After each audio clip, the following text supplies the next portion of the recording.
एक बार की बात है, एक घने जंगल में विशाल बरगद का पेड़ था। उस पेड़ पर बहुत सारे तोते रहा करते थे। वे सभी हमेशा इधर उधर की बात करते रहते थे। उन्हीं में एक मिट्ठू नाम का तोता भी था। वह बहुत कम बोलता था और शांत रहना पसंद करता था। सब उसकी इस आदत का मजाक उड़ाया करते थे, लेकिन वह कभी भी किसी की बात का बुरा नहीं मानता था। एक दिन दो तोते आपस में बात कर रहे थे। पहला तोता बोला, मुझे एक बार बहुत अच्छा आम मिला था। मैंने पूरे दिन उसे बड़े चाव से खाया। इस पर दूसरे तोते ने जवाब दिया, मुझे भी एक दिन आम का फल मिला था। मैंने भी बड़े चाव से उसे खाया था। वहीं मिट्ठू तोता चुपचाप बैठा था। तब तोतों के मुखिया ने उसे देखते हुए कहा, अरे हम तोतों का तो काम ही होता है बात करना, तुम क्यों चुप रहते हो।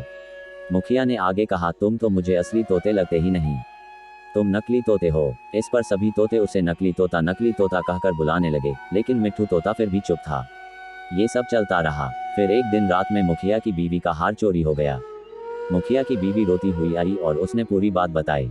मुखिया की बीवी ने कहा, किसी ने मेरा हार चोरी कर लिया है और वो हमारी ही झुंड में से एक है। ये सुनकर मुखिया ने तुरंत सभा बुलाई। सभी तोते तुरंत सभा के लिए इकट्ठा हो गए।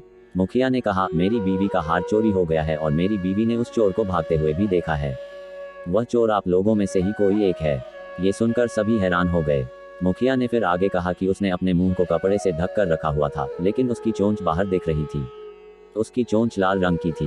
अब पूरे झुंड की निगाह मिट्ठू तोते और हीरू नाम के एक दूसरे तोते पर थी, क्योंकि झुंड में केवल इन्हीं दोनों की चोंच लाल रंग की थी। ये सुनकर सभी मुखिया से चोर का पता लगाने के लिए बोलने लगे, लेकिन मुखिया ने सोचा कि ये दोनों मेरे अपने हैं, मैं कैसे इनसे पूछ सकता हूँ कि तुम चोर हो क्या।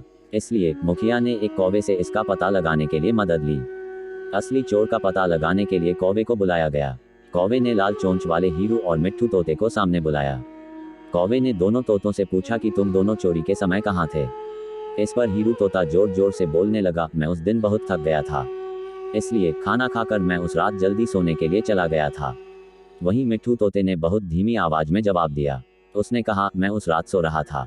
इस बात को सुनकर कौवे ने फिर पूछा, तुम दोनों अपनी बात साबित करने के लिए क्या कर सकते हो। इस पर हीरू तोता फिर बड़ी तेज आवाज में बोला, मैं उस रात सो रहा था, मेरे बारे में सब जानते हैं, ये चोरी मिट्ठू ने ही की होगी, इसलिए वह इतना शांत होकर खड़ा है। मिट्ठू तोता चुपचाप खड़ा हुआ था। सभा में मौजूद सभी तोते चुपचाप ये सब देख रहे थे। मिट्ठू तोता फिर धीमी आवाज में बोला, मैंने ये चोरी नहीं की है। इस बात को सुनकर कौवा मुस्कुराकर बोला कि चोर का पता लग गया है। मुखिया के साथ साथ सब लोग हैरानी से कौवे की ओर देखने लगे। कौवे ने बताया कि चोरी हीरू तोते ने की है। इस पर मुखिया ने पूछा, आप ये कैसे कह सकते हैं। कौवे ने मुस्कुराकर कहा, हीरू तोता जोर जोर से बोलकर अपने झूठ को सच साबित करने में लगा था, जबकि मिट्ठू तोता जानता है कि वह सच बोल रहा है, इसलिए वो अपनी बात आराम से कह रहा था। कौवे ने आगे कहा, वैसे भी हीरू तोता बहुत बोलता है, उसकी बात पर भरोसा नहीं किया जा सकता है।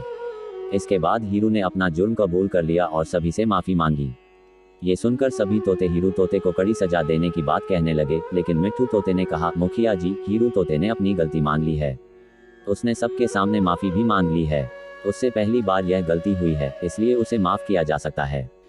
ये बात सुनने के बाद मुखिया ने हीरू तोते को माफ कर दिया। कहानी से सीख, कभी कभी ज्यादा बोलकर हम अपनी अहमियत खो देते हैं, इसलिए जरूरत के समय ही बोलना चाहिए।